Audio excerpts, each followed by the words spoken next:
finished the graduation, the commencement at Sarah Lawrence, and we had the Surgeon General of the United States, Vivek Murthy, speaking to us. And some of you may be familiar. He's both written a book on, and now his office has issued a major report on the epidemic of loneliness in the United States, or of social isolation, to Agree. use a slightly more technical Yeah. term. And he's also, his office authored a report on social media and social isolation among youth, especially among adolescent girls, as a result of their reliance on social media and its displacement of face-to-face socialization. And so I think the combination of what's really a long-term trend in the direction of social isolation, and this has a lot to do with suburbanization, the breakdown of the associational life of the United States, the retreat into the privacy of your own home and the screen for your primary use of leisure, and then the amplification of all of that by this new technology that allows us to have some semblance of association via our devices. We're obviously doing it right now, and it's better than not being able to get together at all.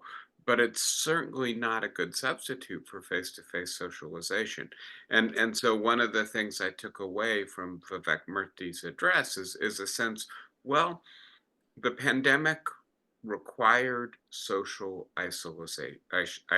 We're still, some of us, doing work from home. Others of us just broke some of our routines of socializing, and they're hard to revive. I was talking with a colleague the other day about the way in which we used to have this really vital culture of faculty dining in a common faculty dining room for lunch. And there would frequently be 50 or 60 people there. And it declined for a long time. It didn't start with COVID, but in the aftermath of COVID, we've had a really hard time reviving this culture. And I think that may be indicative of many things happening in our society right now. And that, in a sense, and I'm going to get into this, but there is, oh, not just Biden, the leaders of almost every democratic society in the world are suffering from low popularity and strong disapproval ratings, however you want to put it. I do think that there's a sense of real malaise at the moment, that, in a sense, strong economic data by itself cannot counteract. And that is one of the headwinds that Biden is facing coming into this election. Let me pull out, I do want to um, make some headway on the immigration subject with you today.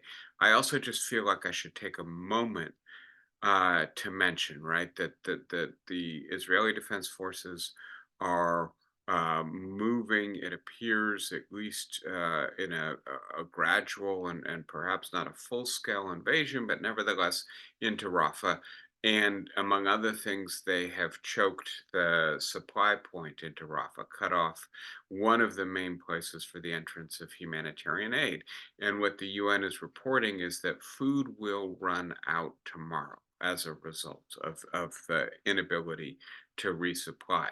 We already know that famine is widespread in northern Gaza, that people are succumbing to starvation uh, over the last month. And so the idea that there is a mounting humanitarian disaster in Gaza, I think, deserves our attention for a moment. And then we couple that with the fact that Joe Biden um, quietly cut off some resupply of bombs to the Israeli Defense Forces. Just these really big bunker busting bombs that are useful in targeting the Hamas tunnels. But when those tunnels and their entrances are located in densely populated urban areas, their bombs are so big and they're not super precision munitions that they tend to wipe out maybe as much as a block surrounding where the bomb falls, and it's very difficult or impossible for many of the people who reside in that area to evacuate quickly enough.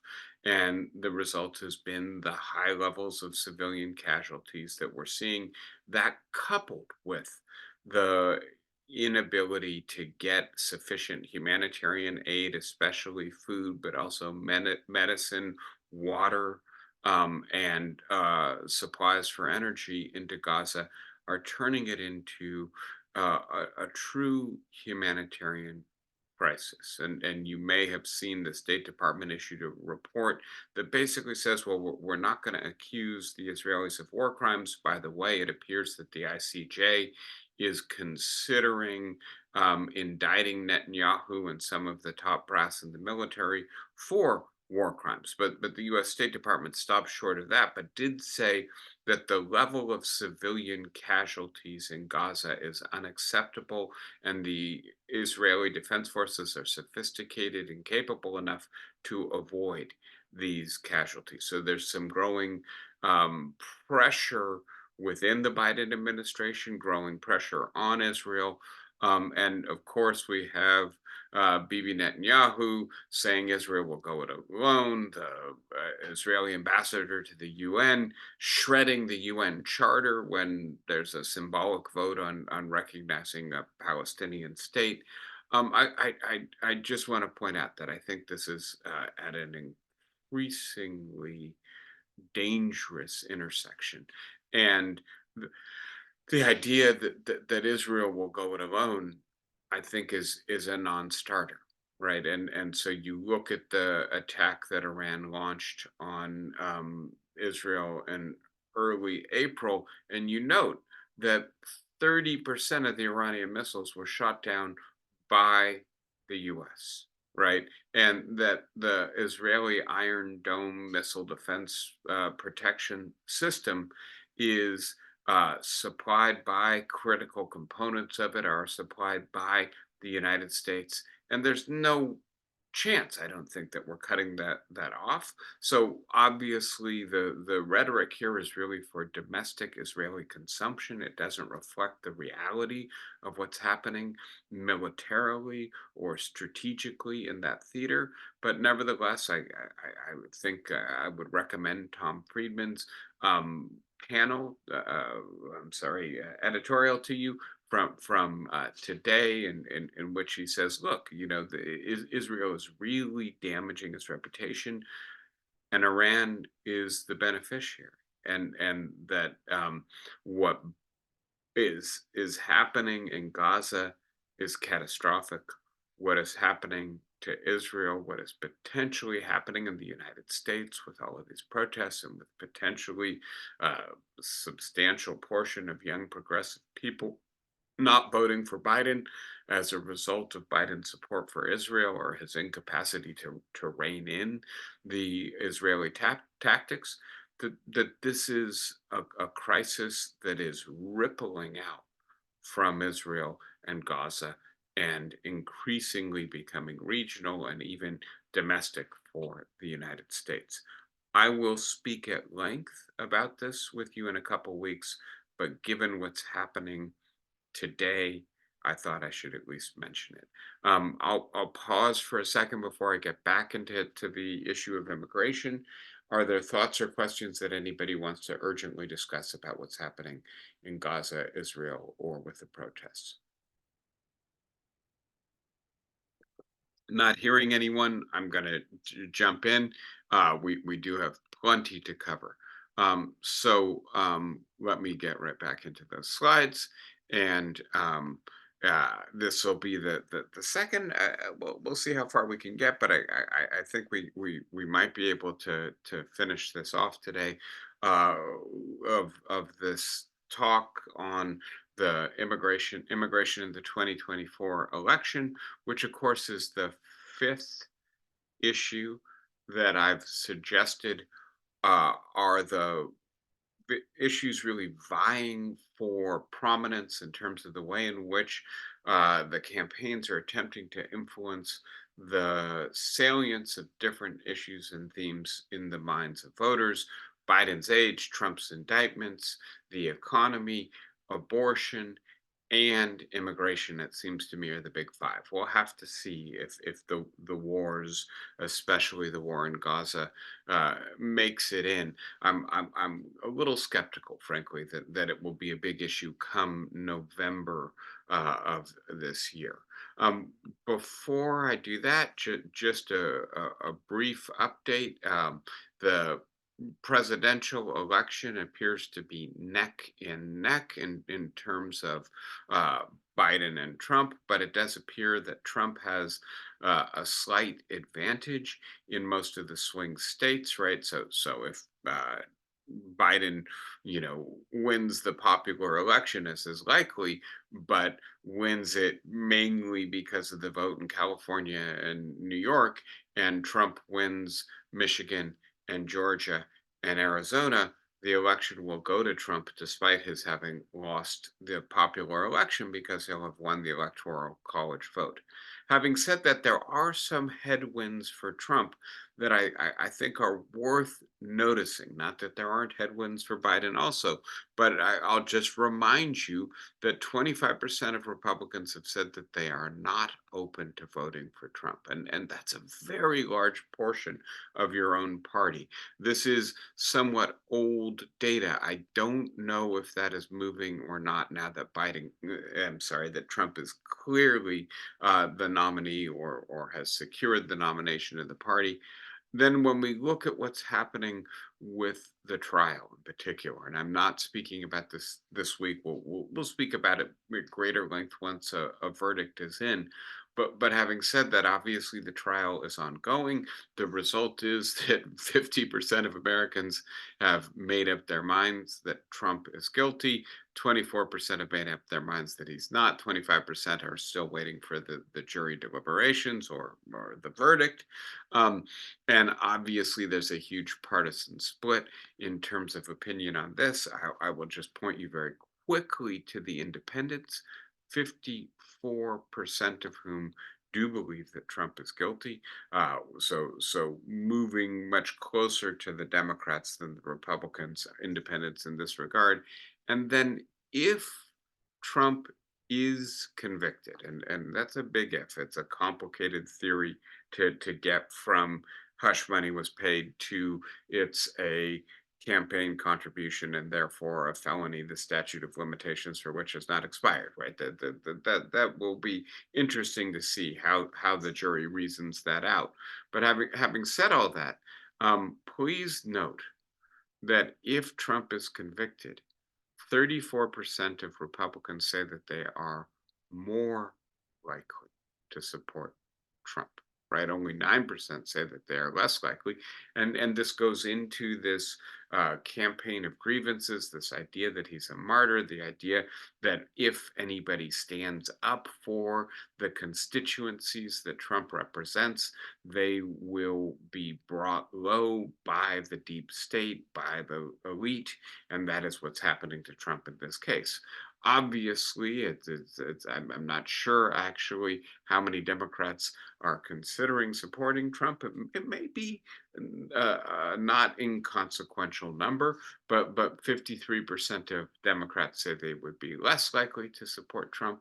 And please note, right, that 36%, fully a third of independents say that they would be less likely to support Trump if he were convicted. That's almost three times as many as those who say that they would be more likely to support Trump. So I do think what's happening in Manhattan right now is significant. Obviously, we're noticing that Eileen Cannon in Florida in the documents case has indefinitely delayed that trial. We're still waiting on the Supreme Court. The Georgia case is being appealed in terms of Fani Willis's qualification or disqualification to prosecute that case. And so all of that to say, it does appear at the present that the Manhattan court case, the hush money case, may be the only case that will actually be able to be reach a verdict before this election occurs. Going to that comparative data on Biden for a second, and I've been looking at some of this, but Nicholas Kristof published I take it back.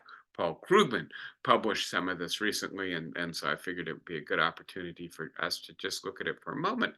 And what I want you to see, right? Joe Biden has the all-time worst approval rating of an incumbent president standing for reelection, and yet he is doing better than almost all of his peers in the Democratic world. And so I think one of the things to notice, again, going back to the more general sense of malaise inflecting politics in the democratic world, not just in the United States, that this is not just Biden's problem. And I think there's a scenario in which Joe Biden loses this election, and then we have to begin to ask, um, are we entering an era of one-term presidents, or is it just that Trump and Biden both were uniquely weak candidates, and so both of them were only one-term presidents? There's obviously a historical sense of incumbency advantage, but maybe democratic institutions are so dysfunctional, the populace of democratic countries so discontent that incumbency is no longer a great advantage for reelection. Having said all of that, please note, right, that part of the reason Biden is maybe doing better than his peers, despite doing worse than most people in history, is because the US economy is doing better than almost all of its peers, and doing better in terms of GDP, in terms of job growth, increasingly in terms of wages, despite not doing worse in terms of inflation, which is a fine line to walk. All right, so with that background, let me get into immigration. We've talked about this last week, that it is the number one issue that voters list when they talk about what is the most important problem facing the country, the United States, the country today. Please note that abortion is not on this list. If it were, it would be tied for the third most important issue. Gallup does not consider abortion a problem, and so it doesn't put it on this survey. The number of people who think that this is a critical threat, illegal immigration is a critical threat, that's Gallup's phraseology, has grown substantially over the last 6 years, was already high 6 years ago, but there is a sharp partisan divide on this issue. As a matter of fact, the sharpest divide on any issue in the last 25 years. 48% of Republicans think that this is the most or among the most important problems facing the country today. Only 8% of Democrats, 25% of independents, so independents are kind of in the middle. Very quickly note the asymmetry with this issue and the abortion issue. 43% of Republicans are supportive of a federal right to abortion access, right? That's approaching half of Republicans. Only 8% of Democrats are sympathetic to, I think, the Republican frame on the immigration issue. And so this issue doesn't seem to be as likely to fracture the Democratic coalition at the current moment, although it does appear to be highly mobilizing for Republicans. It may be that immigration will displace abortion for Republicans in 2024 as their fundamental mobilizing issue, given the way in which abortion fractures their coalition. Part of the reason immigration seems to be such a potent issue in the 2024 election is that there are very large numbers of people trying to enter the country without appropriate documentation, without a visa, a work permit, a residency permit, many of them claiming asylum, right? And so you don't need that prior authorization when you claim asylum. But nevertheless, as you can see, much higher numbers in 2021, 2022, 2023 than for the previous decade. I want you to notice two things about this data. It's easier to see on the diagram on the left, the blue diagram, which doesn't go all the way to the present, that 2019 was already seeing a spike. And please note these are not quite comparable data. The yellow diagram focuses on the southern border, the blue on all border apprehensions. But 2019 shows a increase approaching a million, right, at nearly double the level of 2018. And then 2020 falls off again. And I just want you to remember that 2019 is Trump's presidency, right? And so this is the era in which, right? I won't show you the awful images of humans in kennels or cages that I displayed on the opening slide, but this is the period um, that leads Adam Seward to write the article.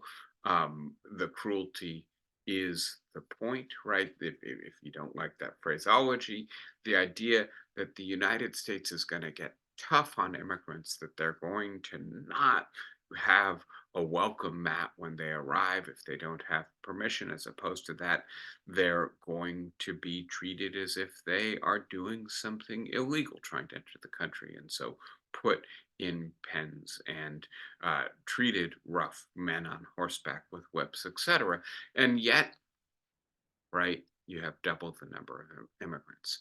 And I take this to be evidence that what happened in 2020 is actually the interruption of what was likely an upward trend by COVID, right? But by the fact that a lot of the methods of transportation simply shut down. The US economy itself shut down. And so the pull of better jobs was reduced in 2020. But that as soon as the economy started to open up again, as soon as transportation became safe again, as soon as the way in which COVID disrupted our society kind of got processed, then the surge in immigration resumed.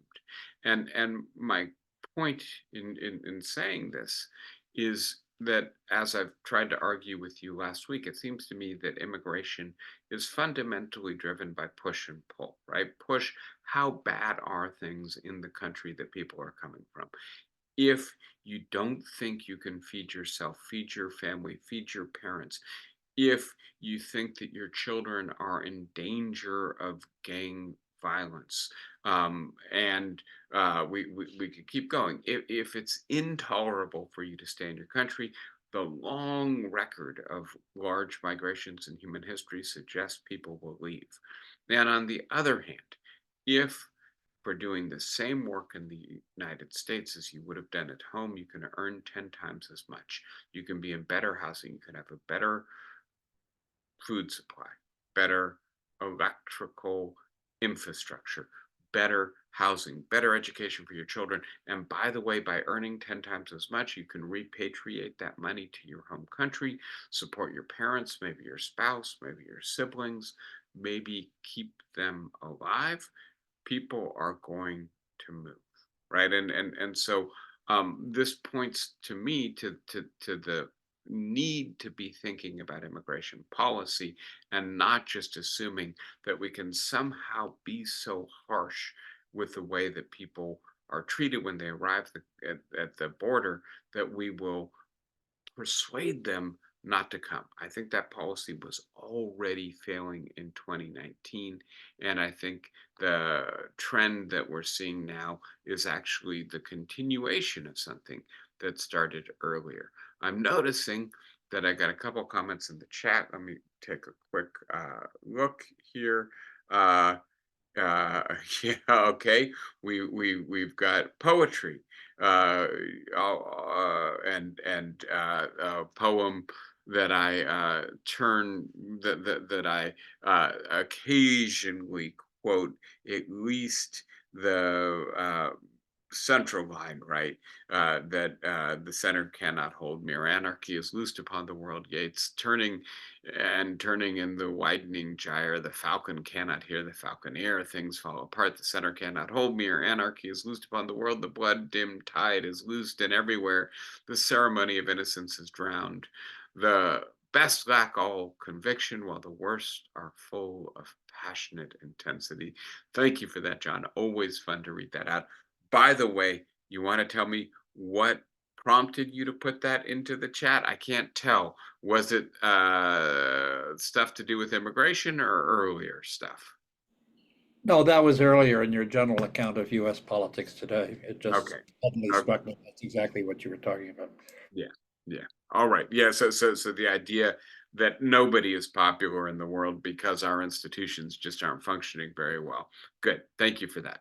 Um, we looked at this last week, and I've modified my diagram slightly, but I just want you to remember, right, the sign that our immigration system is broken and needs fundamental reform is that we have basically 1.8 million people waiting in legal limbo to have their Title 8 claim, their claim to asylum and refugee status being processed, right? And of that number, less than 3,000 is actually getting relief, right? 800, 900,000 are being deported, but actually a relatively small portion of that, less than 400,000, are being deported after a hearing, many of them just being expelled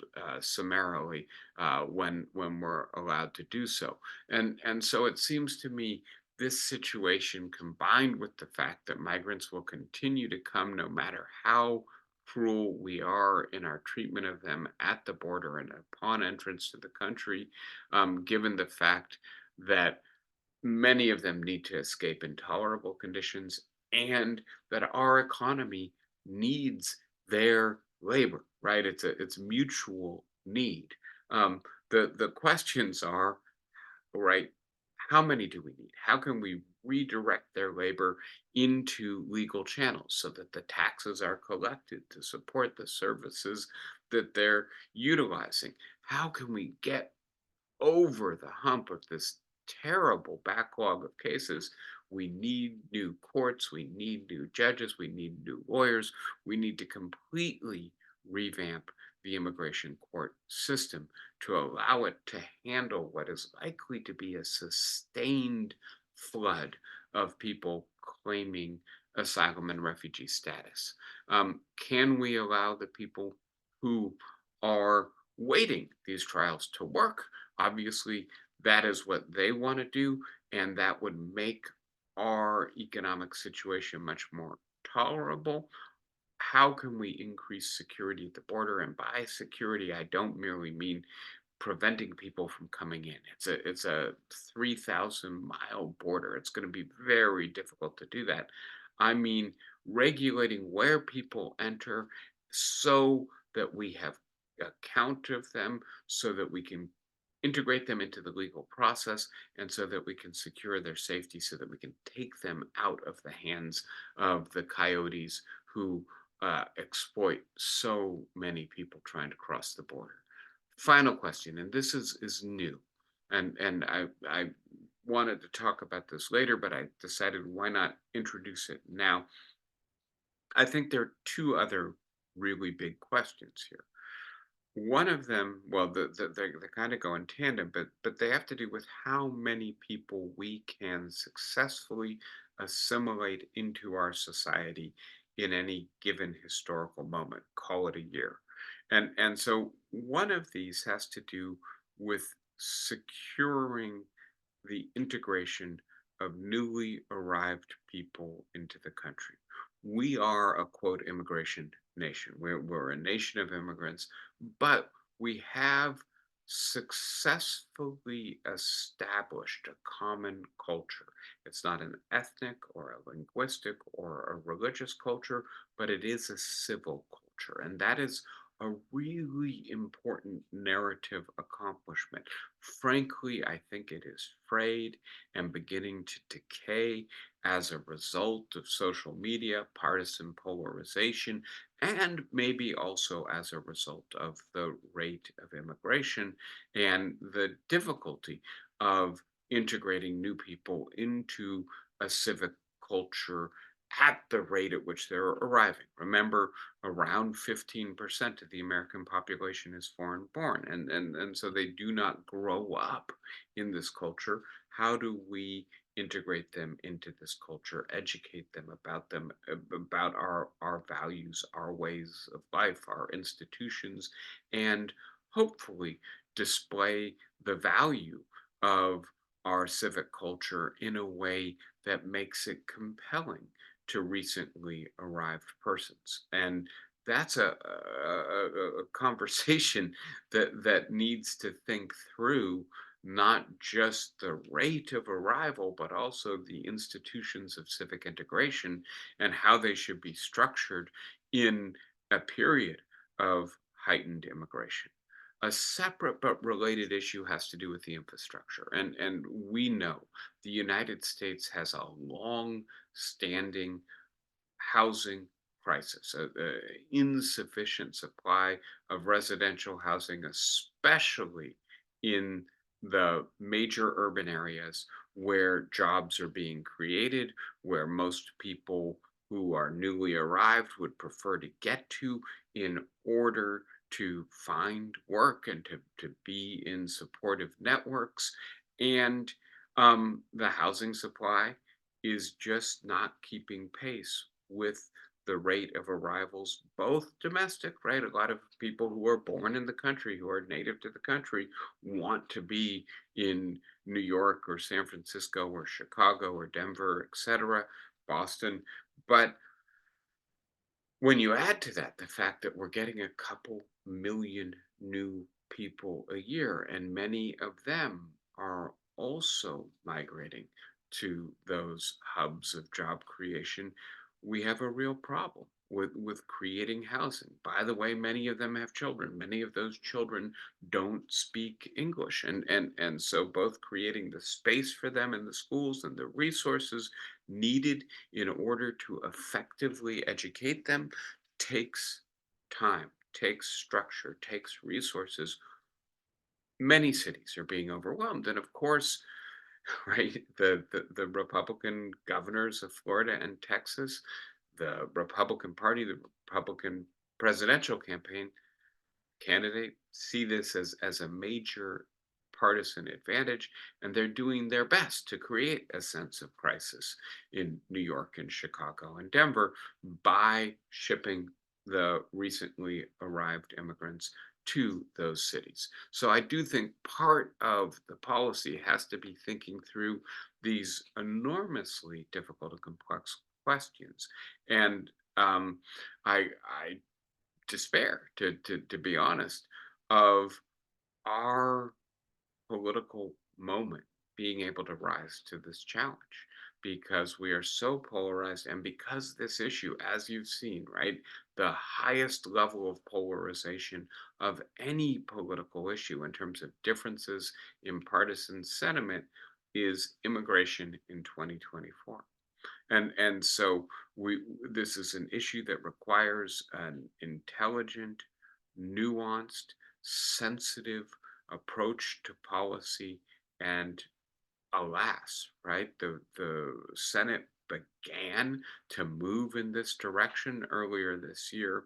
And because it was a presidential election, because Donald Trump saw a huge advantage to being able to campaign on this issue and to promise that he would fix it as opposed to legislation already having addressed it. That legislation was torpedoed. It appears that some of the architects of that legislation won't be in the Senate next year to reintroduce it after the elections have passed. This is a tangled mess that I'm just not sure we can solve right now. Hence, John's poetry seems particularly relevant to this issue. Um, I want to now shift to why I think this is such a potent issue for the Republicans, but not for the Democrats. And as I say that, it's occurring to me that I should have included some further information in my slides. I'll get it in here next week. I've shared it with you in the past. Just the basic idea that Democrats and Republicans live in very different geographic areas in the United States right now. The Democrats are concentrated in urban and suburban areas, the Republicans in ex-urban and rural areas. And the reason I emphasize this in this context is because the social psychological research on reaction to high levels of immigration is very clear. If you live in an area that is already quite diverse and it becomes more diverse, you are unlikely to experience a fundamental threat or go into a moral panic over the increasing diversification. You've already experienced living cheek by jowl with people who look different from you, who don't speak your language, who don't share your traditions or your religion. And lo and behold, you've managed pretty well to work it out. A little bit greater diversity is not going to fundamentally alter your social world. But if you are used to living essentially in an all white neighborhood and newly arrived immigrants begin to come into your space to speak their language, to bring their customs with them, you may wonder whether they are a threat to your way of life, to your capacity to preserve it. And one of the things that the demographics, I'll get into the 2020 census and what it shows in a few minutes, but one of the things that these demographics indicate is that more basically nearly all white areas in the United States are diversifying in the last decade. And so more people are having the experience that can generate unease or panic. And I think that, frankly, talking about immigration is one way of saying the transition into a more diverse, multiracial United States. And note, right? This diagram. I'll update this in a moment, but shows that we're well on our way. Right? We now have uh, almost 45% of the population being non-white. We're well on our way to being a country with no racial majority. It'll probably happen in the next 10 to 15 years if current trends continue. And that is producing profound anxiety for some Americans. Talking about immigration as a way of saying, we're not happy about this course and we want to do whatever we can to resist it. I will point out to you one of the things I try to do is provide more factual information in these lectures. And as you can see, at least if we're talking about newly arrived people, Asians have surpassed Latin Americans in the last decade as the largest number of people arriving or the largest continent of arrival for the United States. And I will suggest that although we are becoming more diverse, there's no doubt, right? So, for roughly 10 years, maybe a little bit less now, we have had more people of color or minorities being born in the United States than people of European descent or whites. And so 30 years from now, we're going to have a generation where clearly people of color are going to be in the majority. The share of the foreign born population, as I say, approaching 15% and likely to continue to increase. And this is clearly, for some of us, unproblematic, even welcome. I gave a version of this talk someplace last week, and somebody said to me, now, where in the world would we eat without all of this immigration, right? We love our Chinese food. We love our Thai food. We love our Mexican food.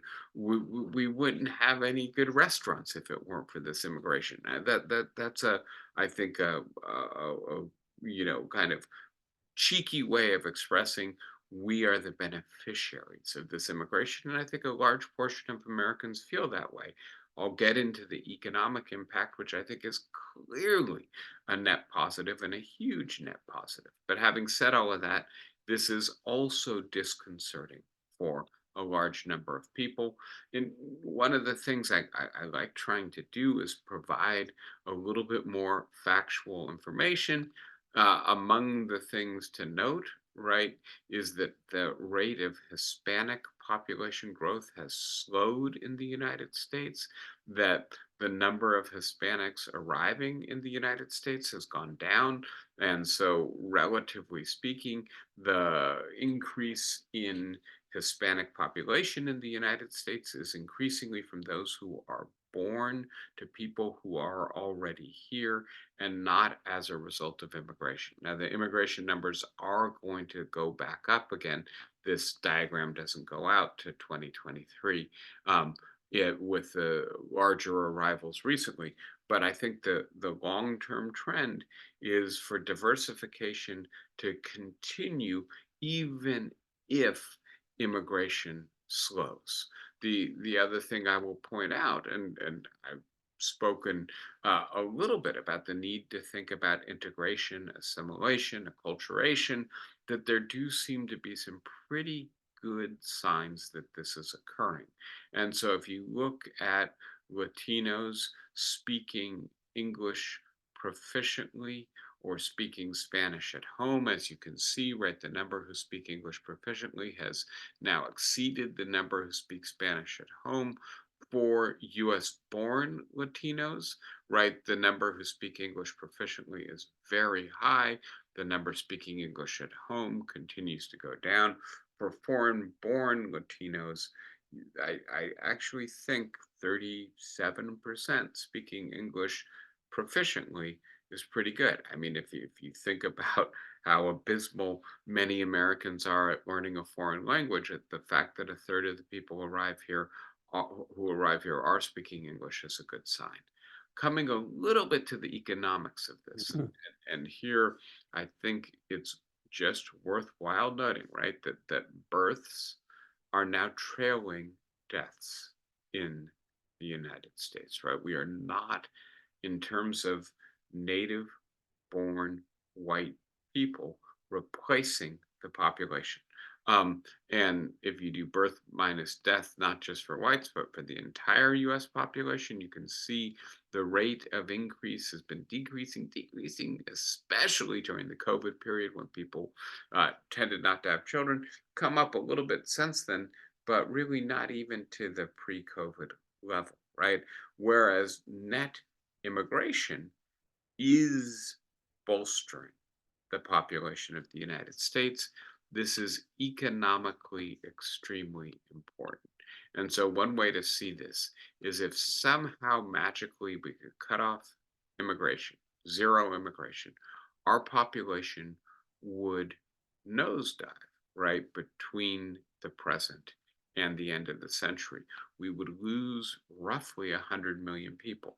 If we continue at our current immigration level, we would have an increase of maybe 20, 30 million people. If we have high immigration, we might have an increase of around 100 million. Um, that sounds like a lot, and it is, I think, a lot. But I would point out to you, and here I'm going to start using the Goldman Sachs data. I'm trying to be as attentive to the purely economic side of this as possible. That the employment rate among the, I'm sorry, the unemployment rate among the foreign-born is not that dissimilar from the unemployment rate among the native born. We actually need these immigrants to make up for the gap between our labor force and our rate of job creation. I saw I had a hand up. Go ahead, Hannah. You'll need to unmute yourself. Trying to unmute. You Okay, can. I just have a question whether perhaps one could mitigate the feelings about this if one instituted something like the 1929 quota system. If you said we are going to keep the proportion of immigrants coming in to match the 2020 population or something, because the general population is not going to understand what you're saying now. I agree it's true, but that might alleviate some of the distress about it. And I'm going to be direct, Hannah, and I'll just point out, right, that the argument behind the early 20th century quota system was an explicitly racist and eugenic argument, right?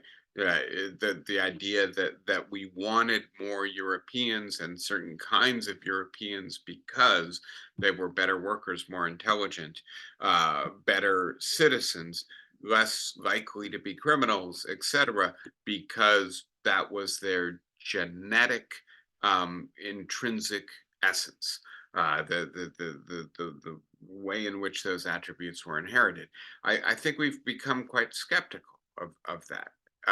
Having said that, I do think the argument that our shared identity as a country is a narrative accomplishment, that it involves being able to integrate people into a civic culture that doesn't have a shared religion, a shared language, a shared ethnicity, but does have shared values, shared institutional commitments. That does indicate that we need to be careful to bring people in at a rate and of a kind who are capable of fitting with our culture, or at least becoming full members of our society. I don't think that translates into quotas, but I do think you're right that the liberals, being honest, we believe that asylum seekers and refugees have a right. We believe that the economy benefits from immigration. We do not believe that immigrants are per se a threat to our society, but we also recognize that we need to be able to house them, we need to be able to school them, and we need to be able to preserve what is valuable about our culture. Having that honest, open conversation, I think, is the path at least I prefer. Anne, you've got your hand up. Go ahead. Yeah, on the same thing, as far as the situation of people getting oriented and becoming, citizens, etc. If we still taught civics, I think that this whole country would be in better shape. There's been a loss of any sense of community value being taught, and it's been for decades. And I think that that's one thing that's led to the dissatisfaction, the sense of isolation, the sense of I can do it on my own. So that's my rant for today. Not a rant. Good contribution. Thank you, Anne. And I'm going to be contrary again. And so I've been looking into this a lot with media literacy. How do we get kids to recognize disinformation, propaganda, pure BS as it comes through their social media feeds? And it turns out that media literacy classes in schools are not very good at doing this. That the problem is, if as civics or critical media studies is, if it's one semester or 1 year in high school, it's just not enough given the constant influx of disinformation that comes through social media. And given the fact that we live in segregated media universes where if you are essentially in one orbit, you are getting constant disinformation, and it's hard to, once you're surrounded, once it's reinforced, once everybody around you and every media figure reports the same thing, to say, wait a sec, what's wrong with this story, right? And so my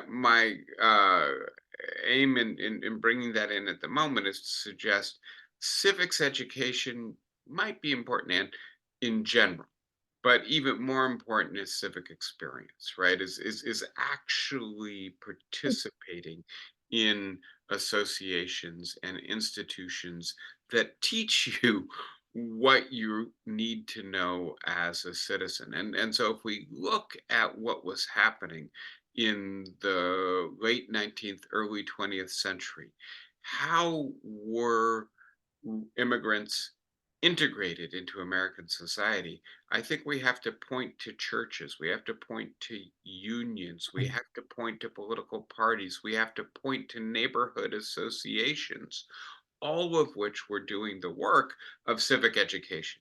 If we leave it just as one class in the school, it's not enough, right?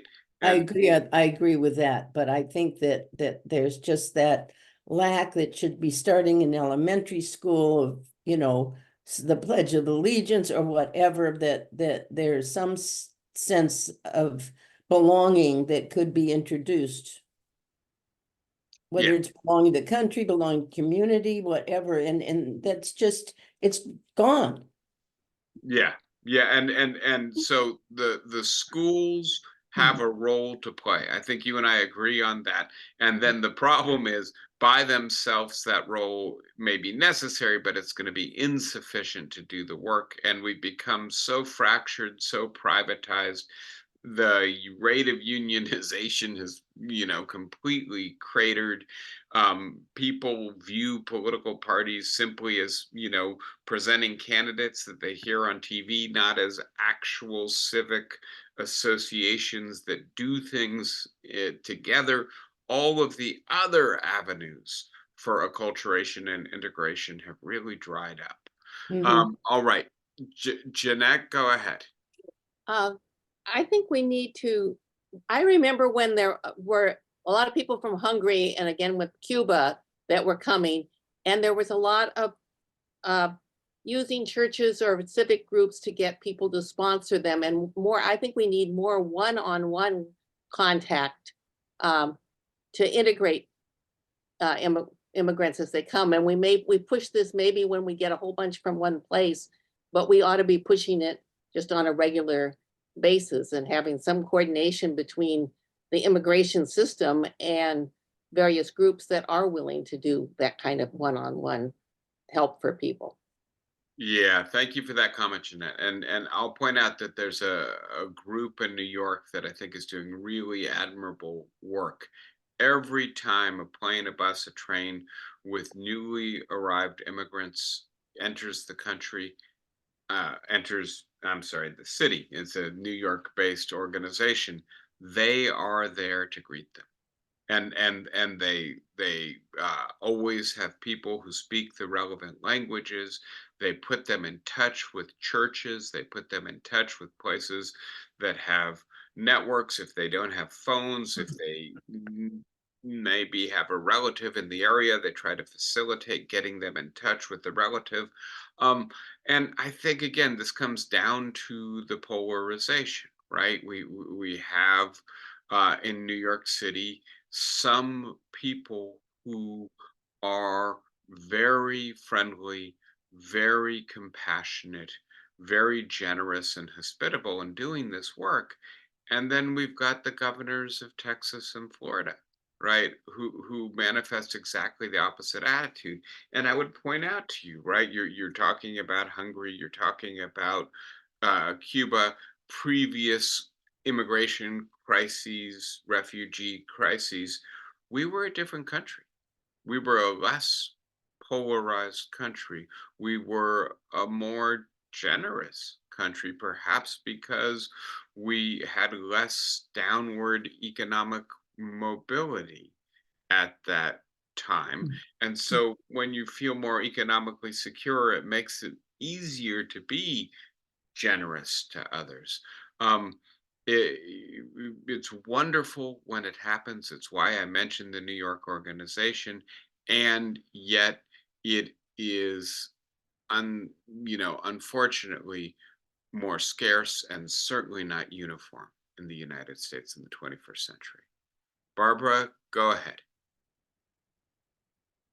You're still muted, Barbara. I have a comment and Comment. then David Pearson does too. There's an interfaith group on the San Francisco Peninsula that's very active in working one-on-one with immigrant families. So that's another example on our coast. And then here's David with his comment. Yeah, Well, thank you all for I that. wanted to say- Thank you for that, Barbara. And I'm sure that is the case in many cities across the United States. David, go ahead. David, you're muted again. I think Barbara muted you so we'd stop echoing.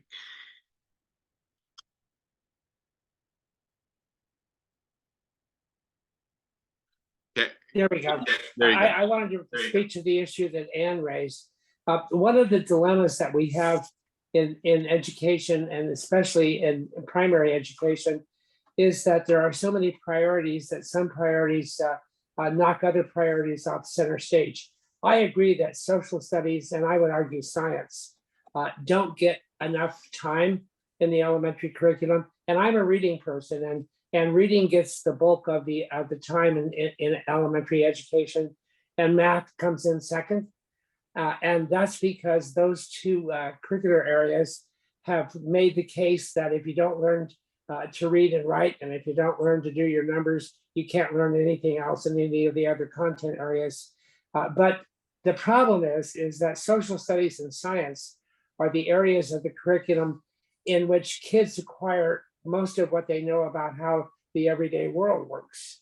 And when those things get short shrift, kids don't get exposed to the knowledge that they need in order to address the issues of civic participation, and even more importantly, doing the proper kind of critical examination of not only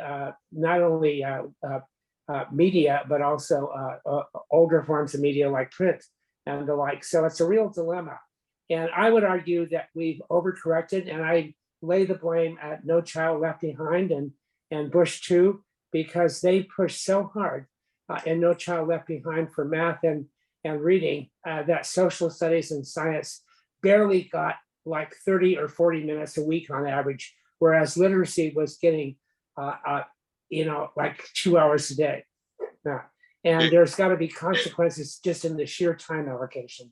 David, do you want to talk? Second about the number of hours a year or days a year American students? Well, you could. I know it by weeks because I was working at Lawrence Hall of Science in the 2005, 6, 7, when No Child Left Behind was at its height. And at that point, literacy was getting roughly 120 times 5, whatever that is. What is that? 500, 600 minutes? Yeah, a week. And science was getting about 25 minutes a week, and social studies about 20 or 25 a week. So you do the math on that, and you'll see the consequences right away. So that's you cannot sacrifice the areas of the curriculum in which knowledge about how the social, cultural, and natural world in which we live works, just because you want to make sure that the skill areas get their day in correct. There's got to be a better balance than that. And one of the balances is by embedding more math and more literacy within social studies and science. And that speaks to an issue of project-based learning and integrated curriculum, which is not very popular right now. Thank you. And what I was gesturing at, and I don't have the information at the top of my head, but I do know that compared to many other countries in the world, American children just spend less time in school, right? Less hours per day, less weeks per year. And so I think one of the things we run up against then as a result is that we have to make these hard choices about what crowds out what. And maybe what we need to do is actually have our kids in school a little bit more in order to Yeah. do. Well, one other thing about on the civic issue, and that is that you can't relegate it to one class in high school. It really does have to start in kindergarten or pre-kindergarten. And there are a lot of smart people who do social studies curriculum, and we've got good curricula to implement. Curricula that nurtures participation, collaboration, problem solving, all the kinds of things that you'd like to see promoted. But there's just not enough time to do it. And the skill areas of math and literacy tend to dominate. And it's there is a zero-sum game because there are only so many hours in the week. Unless, of course, you do as you say and up the total number of hours that kids spend in school. Thank you, Hello, David. And Flossie, go ahead. I know you've been waiting for a while. just something very simple. Yep. Since 2016 and COVID, there's a kind of every man for himself now. So something as simple as my asking someone, what time is it? I didn't have my wrist. I just asked, what time is it? The response was, I don't work here. That, yeah. I don't work here. And Or even, I don't know. I just work here. Right. Either way, the connection is gone. and I have I think shared with you what I consider to be one of the iron laws of sociology, which is Yeah. that when scarcity increases, competition increases. And usually when competition increases, scarcity increases because we move away from cooperative strategies, which are better at reducing scarcity. And yes, there's no doubt we have become a meaner, more competitive society. And it's in part, I think, to do with our political polarization, but I think it's also to do with growing precariousness and economic vulnerability and the sense that people don't really care about each other, not in the like everyday etiquette sense, but in the sense that, going back to John's quoting of Yeats, we're not doing what is necessary as a society to make sure that everybody has a decent minimum. When you don't do that, you look at your peers and you say, You don't care about me. Why should I care about you?" Unfortunately, I think that that is afoot in our society. I have to say, as soon as I say that, that the level of kindness that I encounter from strangers still inspires me in a place like New York City, where we got 10 million people, and people are still generally kind, courteous, respectful. even if maybe not quite to the degree. Well, every where time I Kennedy have a did. moment of hope, I take a look at what is happening to Robert Kennedy Jr. This is the son of Bobby Kennedy, and he's a madman. I mean, he is mad. So, sorry. Hallelujah. I just heard my most recent favorite political joke. Um, Tell me. and so I'll share not very often I share a joke with you. Uh, Yes. Very often when we're looking at our presidential candidates, what we really want to do is get into their minds and figure out what makes them think what they think and what they truly believe. Well, it turns out something actually did get into the mind of Robert Kennedy Jr., right? Albeit a parasite. So that was the joke I heard the other day. I'm laughing. Yeah. David Yeah. Copenhagen, did you have your hand up a moment ago? Hmm? Yes. Yes, go ahead. So David. the I, I think that the problem is bigger. We're talking about immigration, and the economic arguments make a lot of sense. I think it goes back further, and that is that if people aren't doing what you think they ought to be doing, you should punish them. And you think about how many people are on death row for 30 years, or somebody gets arrested and gets banged around in the back of the van. There's a lot of people that say that's okay. They deserved it. Or you see people getting hit at protests. It's kind of like, well, they deserved it.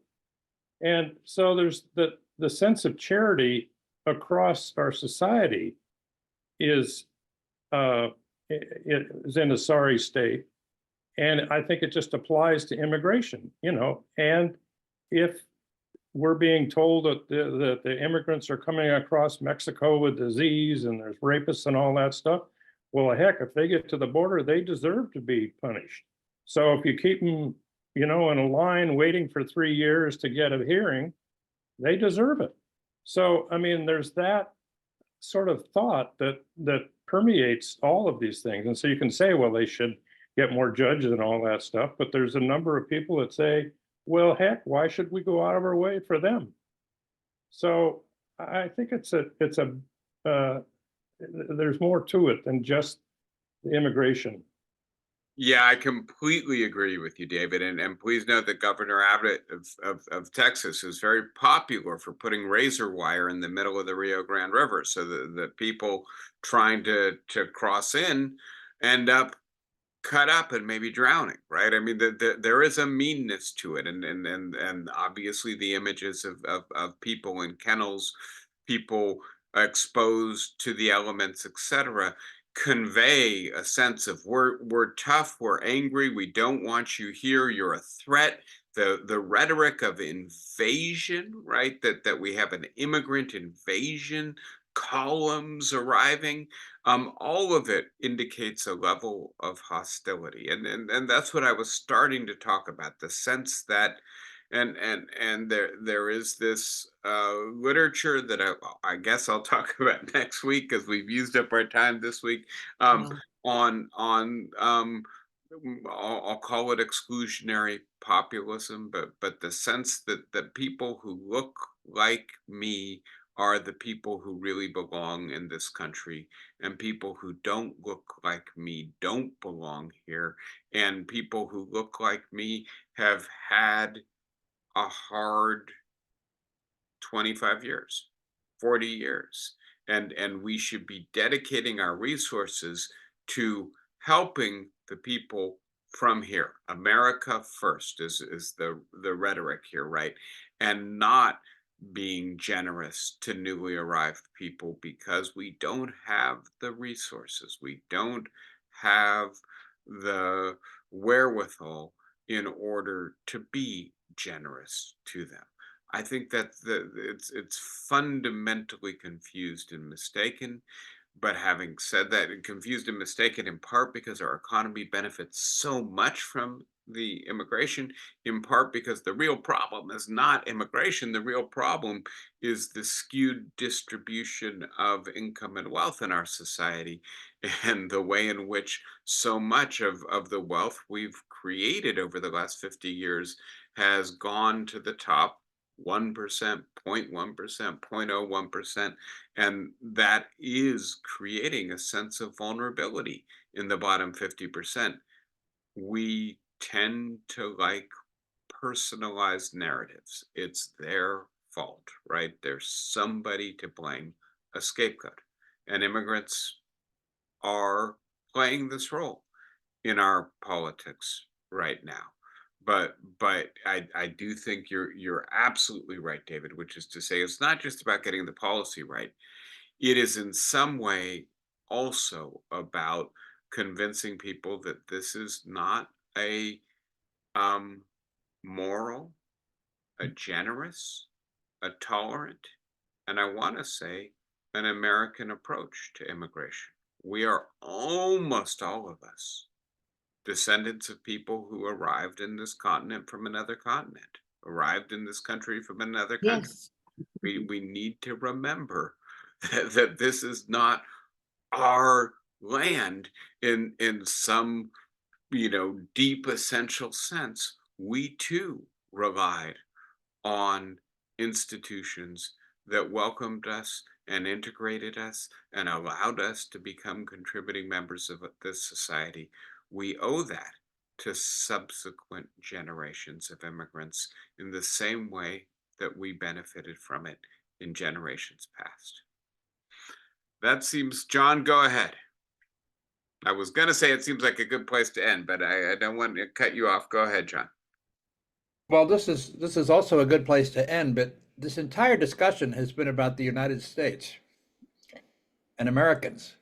While this issue of immigration is, in a sense, the number one policy problem in the whole world. Not just policy problem, but political problem. Governments have fallen, right-wing governments have been elected all over the world because of immigration issues. The question of should the citizens of our country somehow or other be impelled to share, at least from their perception, to share what they, have with these people from someplace else, often enough people that they don't much like. The countries that have maybe, I don't know much about this, but the countries that have maybe done well with integration, you could say Canada. Why Canada? Because Canada largely restricts immigration to economic immigration. If you can have enough money to invest, you can get into Canada. Other people get in too, but and other countries do that as well. We probably don't think that's altogether moral, but in terms of democratic theory, I think of, the supremacy of the popular vote or popular opinion, I think it has a lot to be said for it. Thank you, John. And I will say, I think you're exactly right, which is to say that in Europe, especially, maybe we need to add Australia to the list as well.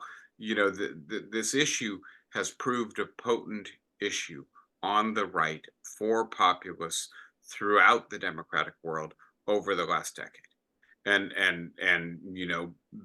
Steve Bannon, Donald Trump recognized it abroad before they actually started bringing it to the United States, right? In some sense, this is an imported political issue into American politics. Having said that, I will also say that I don't study those countries with the rigor with which I study American politics. Of course not. Who could? And so I'm not as confident, but I want to at least speculatively suggest that I suspect the dynamics that are at work in American politics are similar to the politics that are at work in other countries. And so as a democratic theorist, I am very suspicious of the idea that democracy means simply whatever the majority votes, right? If the majority votes to suppress a religious minority, right, in one sense, you want to say, well, the majority voted for it. That's got to be what democracy requires. In another sense, I think you want to say, well, no, actually, what democracy requires is that all citizens have the same standing as free and equal persons. And if suppressing a religious minority violates their standing as citizens, then that's an undemocratic thing that the majority wants to do, right? And at that point, either you've got a contradiction within democracy, or you maybe need to start thinking in terms of constitutional democracy But David, requiring. Yeah. you're talking about citizens. Yep. I'm not talking about what can we do with our citizens. I'm talking about how do we treat non-citizens, the zillions of people around the world who are poor and often oppressed and would like to come to the United States or France or England, something. That's the question. Citizens is a whole different ballgame. Anyway, Well, we are running over. I'm sorry. Maybe we get back to this sometime. let's definitely get back to this. I use that example because I think it's particularly clear that what the majority wants is not always simply what democracy legitimately Mhm. demands. When it David, comes to migration, I think you're absolutely right, John, that what we're seeing in the United States and many other European societies as well in the 2020s, 2010s is the tip of the iceberg. That there will be more and more people who want to come. We're over time. Flossie briefly, and then Anne briefly, and then I got to plug in while you talk, or else my computer's going to die because we've been at it for so long. Flossie, go ahead.